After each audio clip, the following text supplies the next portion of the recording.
Donc après avoir ouvert HEC-RAS, on a la fenêtre principale de HEC-RAS qui apparaît. Sur cette fenêtre principale, on peut voir clairement le, la barre de menu, donc avec tous les menus, le menu fichier, le menu édition, le menu exécuter, le menu view, le menu options, le menu JS Tools et le menu help. Et puis vous avez également la barre de boutons, qui est là, qui regroupe en fait les boutons pour pouvoir exécuter toutes les tâches principales dans HEC-RAS.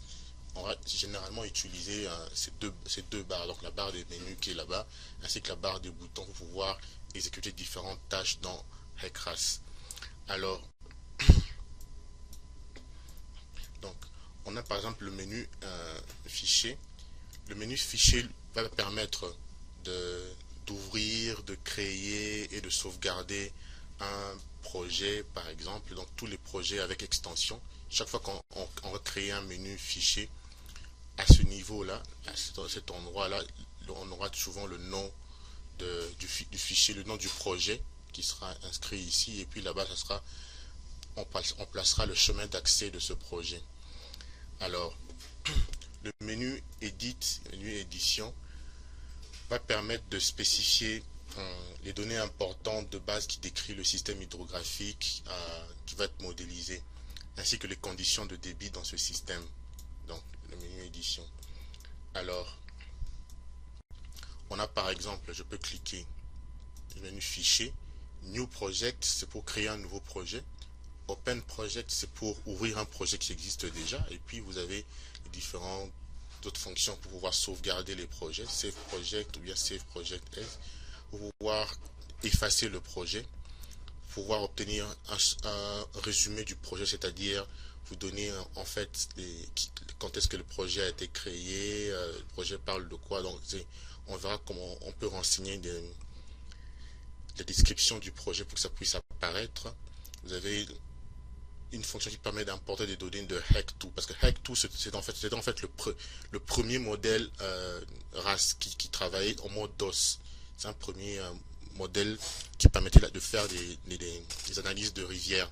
Alors vous pouvez importer ce projet HEC2 ici dans ce système, ou alors vous pouvez importer des données HEC-RAS. Vous pouvez les importer notamment à partir de ce qu'on appelle le DSS.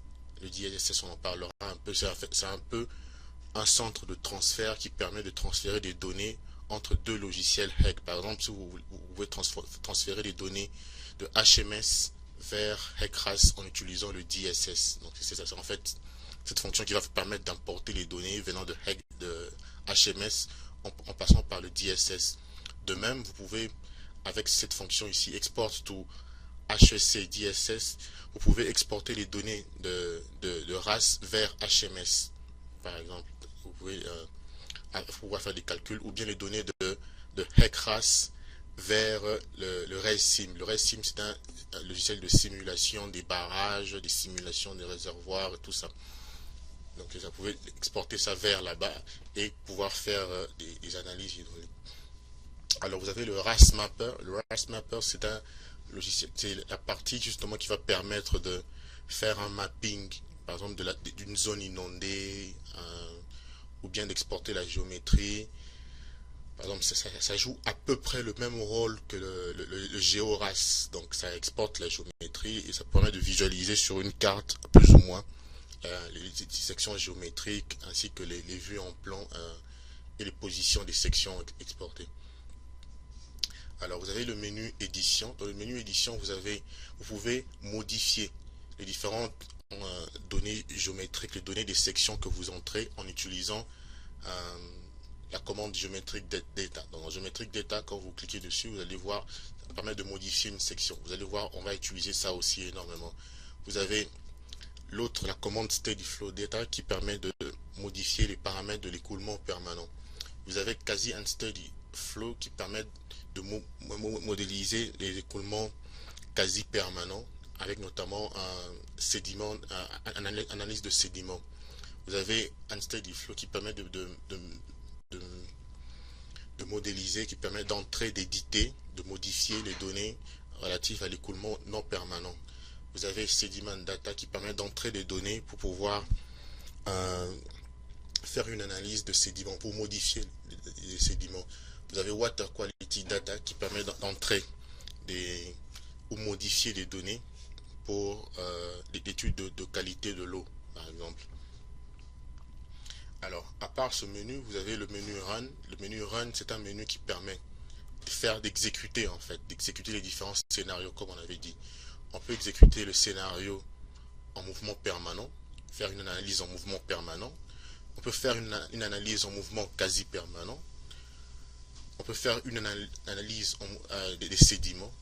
On peut faire une analyse de qualité de l'eau. On peut également Hydraulic Design Function, ça regroupe toutes les fonctions pour pouvoir faire des dimensionnements hydrauliques. Avec ça, vous pouvez faire des simulations pour le dimensionnement des piles, par exemple, savoir exactement, ça peut vous permettre de déterminer la hauteur d'eau qui arrive au niveau des piles d'un pont. À partir de cette hauteur d'eau, vous pouvez déterminer la force qui s'exerce sur ce pont. Vous pouvez ça peut permettre de déterminer la hauteur d'eau que vous avez au niveau de certaines digues.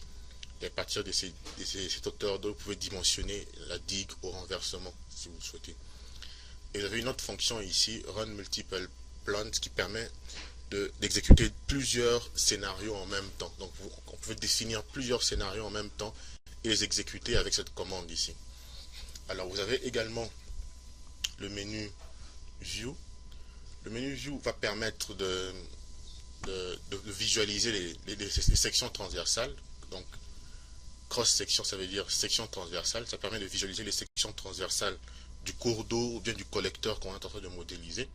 Ce menu va permettre également de visualiser Water Surface Profile, c'est ça l'axe hydraulique en fait. C'est l'axe hydraulique, c'est la ligne d'eau. Ça permet de visualiser la courbe de remous aussi. C'est ce qu'on appelle courbe de remous, ligne d'eau ou bien axe hydraulique. Donc avec cette commande-là, on peut visualiser tout le long de notre parcours la ligne d'eau ou l'axe hydraulique. Ici, vous avez le General Profile Plot, c'est pour permettre de sortir en fait tout le profil en long. Ici, ça permet de visualiser les reticules. Les reticules, ce sont des courbes de tarage, par exemple. Vous avez une courbe de tarage, vous pouvez visualiser la courbe de tarage en une section donnée qui donne le débit en fonction de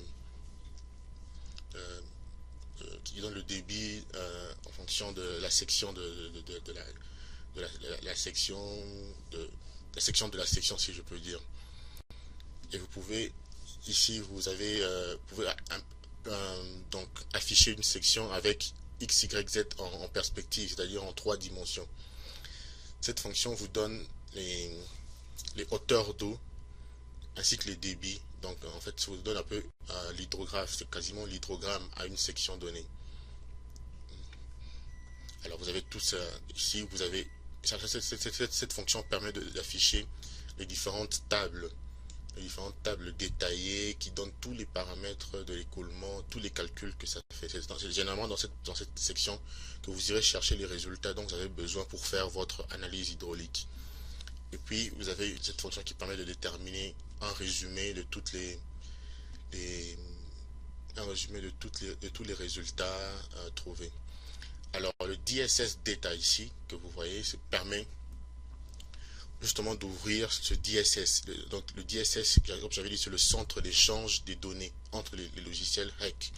À partir de là, vous pouvez ouvrir ces données, toutes les données que vous avez, pour pouvoir visualiser quel type de données vous avez, ainsi de suite. Pour les autres fonctions, bon, au fur et à mesure que vous travaillerez sur RECRAS, vous allez vous familiariser avec ça. Vous avez le menu options qui vous permet de changer les unités du projet, d'utiliser soit les unités américaines ou bien les unités SI, de paramétrer le projet. On utilisera ça aussi juste au début. Et vous avez l'outil GIS Tools, donc justement avec le RAS Mapper qui permet d'imprimer ou bien d'exporter les données trouvées, les sections transversales réalisées, ou bien les maps, les cartes d'inondation vers HEC-RAS. Et vous avez le menu Help qui vous permet d'avoir de l'aide. Vous avez le manuel d'utilisateur, les guides d'application, les projets, les exemples sur lesquels vous pouvez travailler si vous voulez vous améliorer. Alors, à part ce menu, cette barre de menu, vous avez la barre de boutons HEC-RAS. La barre de boutons HEC-RAS,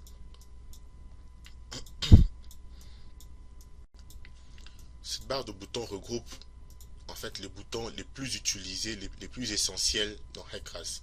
Et il y a une chose qu'il faut remarquer, c'est que quand vous faites une modélisation dans HEC-RAS, et vous allez suivre une certaine séquence, qu'il faut suivre. Et les boutons sont placés exactement dans la séquence que vous allez suivre pour pouvoir faire votre dimensionnement. C'est-à-dire que quand vous commencez pour entrer vos données géométriques ou bien pour les modifier, vous commencez par la première touche qui est là. Bon, c'est pas la première touche, c'est la troisième. Parce que la première, ça concerne l'ouverture des projets existants. La deuxième concerne la sauvegarde des projets. Le troisième bouton concerne donc l'édition, l'entrée des données géométriques. Alors, quand vous cliquez sur ce bouton, vous pouvez entrer les données d'une section. Vous pouvez aussi modifier les données de cette section. On va voir ce menu-là tout à l'heure quand on va commencer à travailler. Et le bouton qui suit, ça permet d'entrer ou bien de modifier les données de l'écoulement permanent. Et le bouton qui suit, c'est pour l'écoulement quasi permanent. Ce qui suit, c'est pour l'écoulement non permanent. Le bouton qui suit, c'est pour faire l'analyse des sédiments. Donc, il faut rentrer les différentes conditions aux limites pour l'analyse des sédiments. Le bouton qui suit, c'est pour pouvoir faire une analyse de température, donc de qualité de l'eau en tenant compte de la température, ainsi de suite. Et puis, le bouton qui suit, c'est le bouton qui permet de réaliser une simulation à l'état permanent. Ce bouton-là permet de réaliser une simulation à l'état non permanent. Le bouton-là permet de réaliser une simulation de transport de sédiments. Et le bouton qui vient après permet de réaliser une simulation de la qualité de l'eau. Le bouton qui vient, donc dès que vous avez fait, ça permet maintenant de réaliser les calculs, donc les designs hydrauliques, ainsi de suite. Ce bouton-là permet de visualiser les sections transversales. Celui-là permet de visualiser les différents profils. Ça vous donnera le profil du radier, le profil de la ligne d'eau, en fait donc l'axe hydraulique qu'on est en train de chercher. Ce bouton-là va vous donner une vue générale des profils. Donc vous allez voir la différence entre ces deux boutons à la fin quand on fera la simulation. Et ce bouton-là vous donne en fait la courbe de tarage. Ça donne la courbe de tarage d'une section donnée, par exemple, ainsi de suite. Et puis ce bouton-là vous donnera par exemple de voir en 3 dimensions les sections transversales. Je voudrais rappeler ici la courbe de tarage. Vous pourrez la voir par exemple une courbe de tarage débit en fonction de la hauteur d'eau. Donc débit en fonction de la hauteur d'eau à une section donnée. Cette courbe de tarage elle est vraiment importante parce que c'est cette courbe de tarage qui permettra après d'utiliser un limimètre dans la section pour pouvoir faire une calibration plus tard. Ouais. Alors là, ça vous permet de générer maintenant les hydrogrammes. Donc le niveau de l'eau, et puis les hydrogrammes, le débit, ainsi de suite. Et là, ça permet c'est un tableau qui vous permet de donner les différentes propriétés hydrauliques. Ce bouton-là va vous permettre de voir tous les résultats détaillés de tout ce que vous cherchez. Vous faites l'analyse. Et ce bouton-là vous permet de voir un résumé de votre analyse hydraulique. Le bouton là va vous donner des erreurs, s'il y a des erreurs, parce qu'il peut y avoir des erreurs dans votre modélisation, dans ce que vous faites. Alors ça va vous donner des erreurs, ça vous donnera des avertissements. Et puis le DSS va vous permettre de visualiser les données qui sont dans les DSS. Donc vous pouvez envoyer chaque fois des données dans le DSS, ou vous pouvez recevoir des données dans le DSS venant de HEC HMS. Donc avec cette fonction, vous pouvez visualiser maintenant les données qu'il y a là à l'intérieur. Voilà, avec ça, on a fini la présentation les différents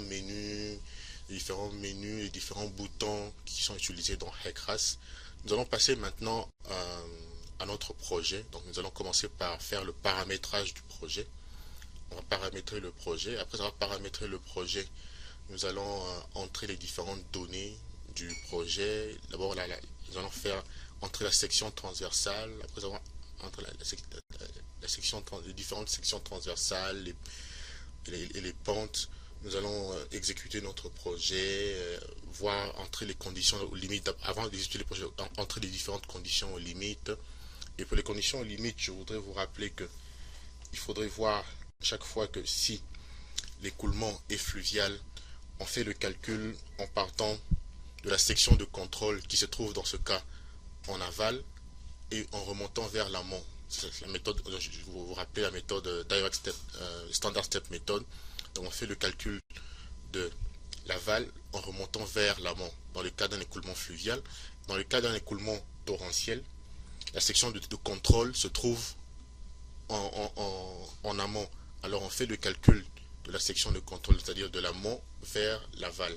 Donc ça, il faut vraiment retenir ça. Dans le cas d'une section, dans le cas d'un écoulement fluvial, on fait le calcul de l'aval vers l'amont. Dans le cas d'un écoulement critique, donc pas d'écoulement critique, dans le cas d'un écoulement super critique, c'est-à-dire un écoulement torrentiel, on fait le calcul de